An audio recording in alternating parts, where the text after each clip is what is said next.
pelo menos 5 casos de uma nova linhagem da variante Ômicron, chamada de BA2, foram confirmados aqui no Brasil. Os 2 primeiros casos foram identificados em São Paulo, os outros no Rio de Janeiro e Santa Catarina. Para a gente conversar sobre esse assunto, vou falar agora com o presidente da Sociedade Brasileira de Virologia, Dr. Flávio Fonseca. Doutor, boa tarde, bem-vindo aqui ao Visão. Obrigada por conversar com a gente, nos ajudar a entender melhor esse assunto. Porque é claro que boa tarde, Roberto. A variante Ômicron chegou aqui ao país, mudando totalmente o cenário que a gente tinha de pandemia. Essa variação da Ômicron, por que ela não é considerada uma nova cepa, doutor? E o que a gente sabe dela até este momento? Boa tarde, Roberto. Um prazer conversar aqui com você e com todos e todas que nos assistem, né? Mas, então, essa nova linhagem, na verdade, é uma questão que já era até esperada pelos especialistas, né, pelas pessoas que acompanham. Se a gente comparar, por exemplo, a Delta, a linhagem Delta, que foi a última, vamos dizer assim, linhagem ou a última variante que foi predominante no globo antes do surgimento da Ômicron, né? No final desse quase um ano de Delta no mundo, a gente já tinha conhecimento de pelo menos umas 200 linhagens diferentes de Delta. Isso acontece quando um vírus se multiplica em muita intensidade, como é o que estava acontecendo com a variante Ômicron, né? Particularmente com a linhagem predominante, que era chamada de A1, e quando a BA1. E quando você tem um vírus se multiplicando muito intensamente, né, bilhões e bilhões de pessoas sendo infectadas, o resultado é o surgimento de variações, de mutações nesses mutantes, formando o que a gente chama de linhagem.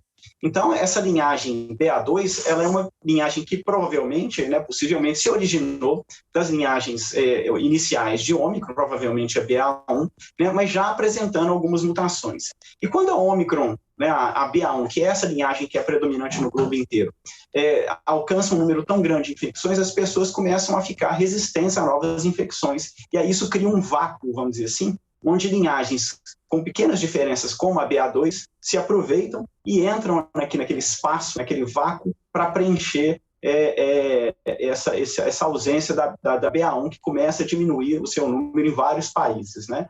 É claro que isso gera preocupação, a gente tem que ficar atento a essa nova linhagem.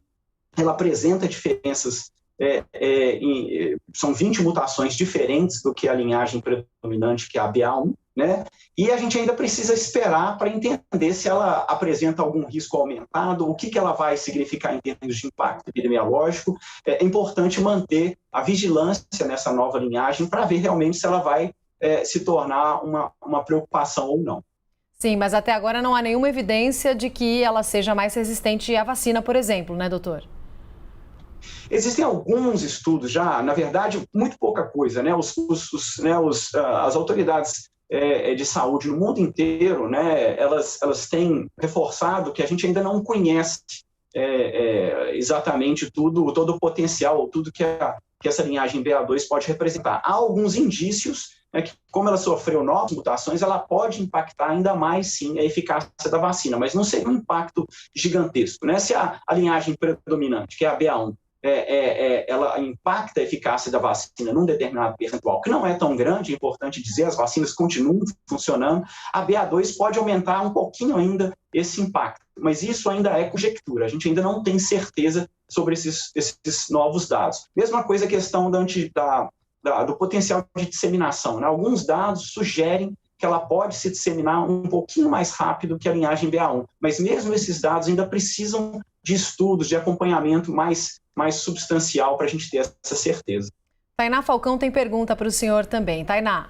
Presidente, eu queria falar sobre perspectivas, né? A gente talvez tenha que lidar com esse tipo de situação por muito tempo e com a presença de variantes, né? Que vão se transformando até a gente ter a maior parte, a totalidade da população vacinada. Era uma situação já prevista, então, pela ciência, de que a Ômicron fosse se desdobrar? E dentro disso também, eu queria que o senhor comentasse, falávamos agora há pouco sobre os índices de São Paulo que já vem caindo. E muito disso acreditado ao fato da subvariante ter possivelmente os sintomas mais leves da doença. É possível fazer essa afirmação ou é precipitado? Então vamos lá, por partes, né? Primeiro, a questão, você está absolutamente, boa tarde, Renata, você está absolutamente certa, né? A Ômicron, o SARS-CoV-2 e o Covid veio para ficar, nós vamos continuar com ela por muitos anos, mesmo terminando a pandemia, né, e entrando num processo mais de epidemia e endemia, a gente vai seguir convivendo com esse vírus por muito tempo, né? Então, a questão da vacina, né, que foi sua primeira pergunta, né? Desculpa, você fez várias perguntas, você vai me corrigir. Foram duas. Primeiro eu te perguntei sobre essa previsibilidade que a gente pode ter, se esse desdobramento já era esperado pela ciência. Sim, os vírus eles são expertos em sofrer mutação, sabe? Então, por exemplo, o próprio exemplo da Delta, né? Como eu falei, quando a Delta se tornou predominante no mundo inteiro, né? E ela ficou predominante por cerca de 8 meses, nesses 8 meses, mais de 200 linhagens diferentes surgiram. É natural, porque o vírus ele se multiplica, e toda vez que ele se multiplica, né, novas mutações podem surgir. Quando você tem, então, uma população global, né, bilhões de pessoas sendo infectadas e permitindo o vírus se multiplicar, né, o resultado é o surgimento de mutantes. A maior parte desses mutantes acaba não dando em nada, né? Eles são eliminados, eles não têm vantagens competitivas, mas de vez em quando surge uma linhagem que tem alguma vantagem competitiva e acaba se estabelecendo. Então isso já era esperado para essas variantes que predominam e que têm alta taxa de replicação, como a Ômicron.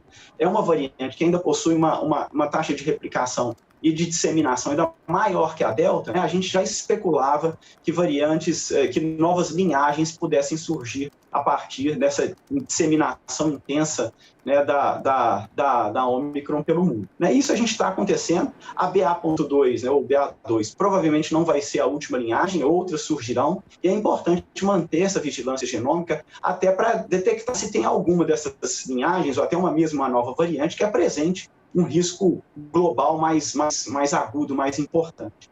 Agora, sobre a queda, né, dos números que a gente vem vendo em São Paulo, na verdade em todo o Brasil, né, a gente começa a ver sinais de estabilidade ou queda. Isso está refletindo o que a gente já viu em outros países, né, que tiveram essa onda causada pela Ômicron antes da gente. A gente tem essa possibilidade de observar os países que desde o início da pandemia vêm tendo, né, ondas antes da gente aqui no hemisfério sul. E isso está exatamente refletindo o que aconteceu na Europa. Você tem uma onda muito grande, com muitas pessoas sendo infectadas, mas ao serem infectadas, né, a doença é branda por causa da vacina e por causa de uma característica inerente do próprio vírus, né, que a gente viu que a Ômicron é um pouco mais branda, mas o papel da vacina é predominante nessa história também.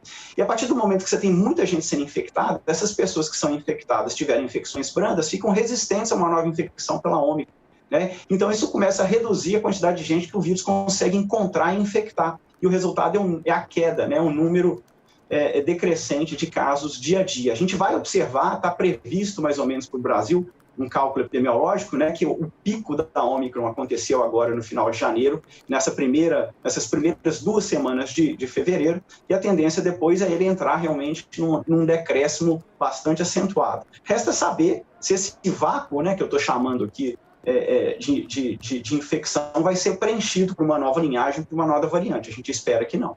Sim, esperamos que não, doutor, com certeza. Doutor Flávio, obrigada pela entrevista, por essa conversa. Bom trabalho por aí, até uma próxima. Muito obrigado, foi um prazer, um abraço. Um abraço.